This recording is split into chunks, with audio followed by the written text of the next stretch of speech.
ഇപ്പോൾ പാലക്കാട് SP സംസാരിക്കുന്നുണ്ട്, അതിലേക്ക് പോവാം.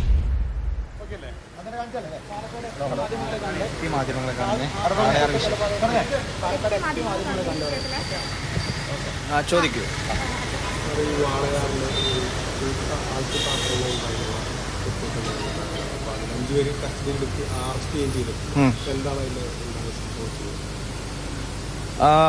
അതിലെ ഒരു രാംനാരായൺ എന്ന പേരുള്ള ഒരു ആളാണ്.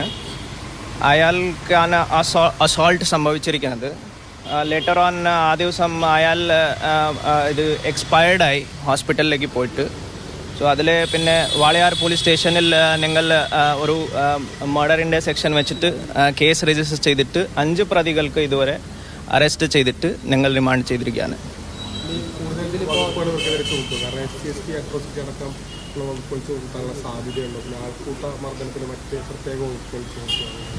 ഇതിലെ നമ്മുടെ ഇൻവെസ്റ്റിഗേഷൻ ഇപ്പോൾ നടക്കൊണ്ടിരിക്കുകയാണ്.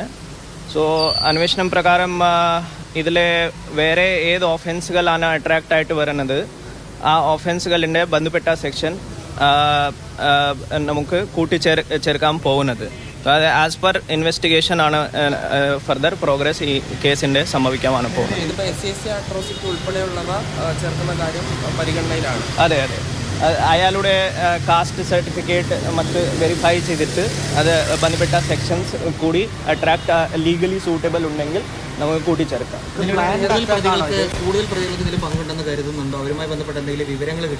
അതെ, അതിൻ്റെ ലൈക്ലിഹുഡാണ്. കുറച്ച് കൂടുതൽ ആളുകൾ ഇതിൽ ഇൻവോൾവ് ചെയ്യുന്ന ലൈക്ലിഹുഡാണ്. അത് നമുക്ക് അന്വേഷിച്ചിട്ട് ബന്ധപ്പെട്ട ലീഗൽ ആക്ഷൻ എടുക്കും.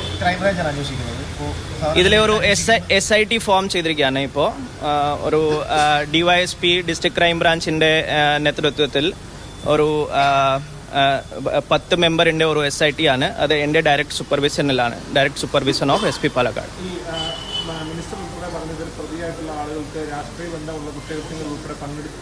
അത് അന്വേഷണത്തിൻ്റെ ഭാഗമാണ്. അത് നമുക്ക് അന്വേഷിച്ചിട്ട് ഫർദർ പറയാൻ പറ്റും. അത് നമുക്ക് അന്വേഷണത്തിൻ്റെ ഭാഗമാണ്. ഞങ്ങൾ ഇപ്പോൾ കുറ്റകൃത്യത്തിലാണ് ഫോക്കസ് ചെയ്യുന്നത്. എവിഡൻസ് കളക്ഷനിൻ്റെ ഭാഗമായിട്ട് ഞങ്ങൾ ഫോക്കസ് ചെയ്യുന്നത്.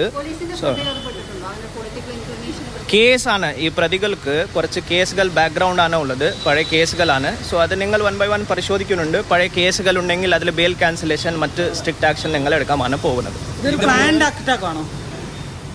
ഇപ്പോൾ പ്രാഥമിക അന്വേഷണം നോക്കുമ്പോൾ ഇതൊരു പ്ലാൻഡ് ആയിട്ട് തോന്നില്ല. പക്ഷേ ഇയാൾ നമുക്കാണ് മനസ്സിലാകുന്നത് അയാൾ ആ ഭാഗത്ത് ഉണ്ടായിരുന്നു.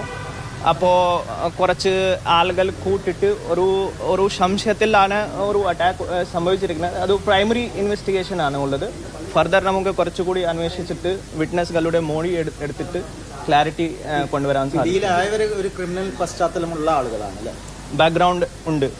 പ്രതികൾക്ക് ആന്റിസിഡൻസ് കുറേ പഴയ കേസുകളുണ്ട്. അങ്ങനെ നമുക്ക് ഇപ്പോൾ ഈ അന്വേഷിക്കുന്നുണ്ട്. അന്വേഷണം ഇപ്പോൾ 2-3 കാര്യമായിട്ട് ദിവസം മാത്രമായിട്ടുള്ളൂ. ഫർദർ അന്വേഷിച്ചിട്ട് നമുക്ക് കുറച്ച് കൂടുതൽ ക്ലാരിറ്റി കൊണ്ടുവരാൻ സാധിക്കും.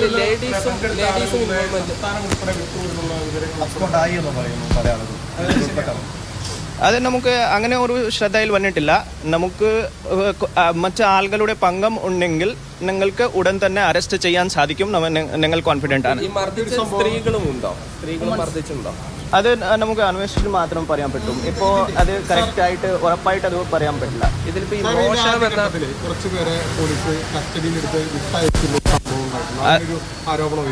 അത് അന്വേഷണത്തിന്റെ ഭാഗമാണ്, വെരിഫിക്കേഷന്റെ ഭാഗമാണ്. കാരണം ഈ സംഭവത്തിൽ കുറെ ഐ വിറ്റ്നസ്സുകൾ കൂടി ആയിരിക്കും. സോ ഐ വിറ്റ്നസ്ക്ക് നമുക്ക് എടുത്തിട്ട് പോലീസ് സ്റ്റേഷനിലേക്ക് വിളിച്ചിട്ട് മൊഴി എടുക്കേണ്ടതാണ്.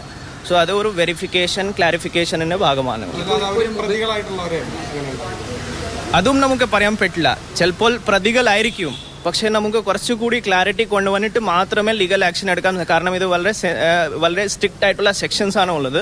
കറക്റ്റ് ഒരു ആൾ പ്രതിയാണോ ഇല്ലോ നമുക്ക് അത് വെരിഫൈ ചെയ്തിട്ട് മാത്രമേ ലീഗൽ ആക്ഷൻ എടുക്കാൻ സാധിക്കുള്ളൂ. SITന്റെ IO DYSP district crime branch ആണ്. അത് എൻ്റെ ഡയറക്റ്റ് സൂപ്പർവിഷനിലാണ് ഉള്ളത്. കൂടുതൽ വീഡിയോസ് എന്തെങ്കിലും കണ്ടെത്താൻ സാധിച്ചിട്ടുണ്ടോ? ഒറ്റൊരു വീഡിയോ ആണ് ഇപ്പോൾ പുറത്ത് വന്നത്, പക്ഷേ അതിലാണെങ്കിൽ ഈ പ്രതികളുടെ മുഖങ്ങളൊന്നും കൃത്യമായി വ്യക്തമല്ല. അപ്പോൾ കൂടുതൽ വീഡിയോസ് കണ്ടെത്താൻ സാധിച്ചിട്ടുണ്ടോ?